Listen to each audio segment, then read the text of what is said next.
দিতে ভাই হ্যাঁ ইউনিভার্সিটিতে যাইতো না, ছাত্র নেতা পাওয়া অনেক চাপ ব্যাপার হয়ে যেত। আমাদের লোকালে ভাই এরকম ছিল, এখন ওই জিনিসটা কাটা উঠছে। আগামীতে আমাদেরই মানুষ এই দেশের নেতৃত্ব দেবে ইনশাআল্লাহ। আর এই যে বিভিন্ন জায়গায় বিভিন্ন অপরাধ হইতো, এই রেললাইনের পাশে যারা দোকান দিয়ে এরা নিজেরা স্টাবলিশ, এই ধরনের অপরাধ কিন্তু অনেকটা নির্মূল হয়ে গেছে। আমরা লোকাল যারা সবাই মোটামুটি একটা ব্যবসায়ী, কিন্তু ইদারিং এই যে একবার ঘরে একবার ভাঙে, একবার বিক্রি করে, একবার ভিতরে এইসব ভাঙা করে না, আমাদের অনেক ধরনের প্রবলেম হয়েছে।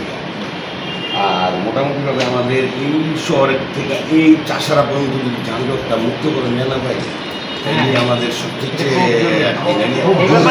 বছর পরে এই অবস্থা থাকতে গেলে দু তিন বছর পরে না এই জায়গায় মানুষ বসবাস করার যোগ্যতাই থাকতো না।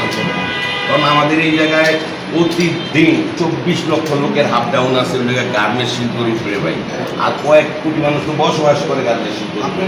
কথা বলছেন সেতু হইলে তো আরো হাজার হাজার লাখ লাখ লোক গাড়ির কি হবে বিভিন্ন করে। হ্যাঁ,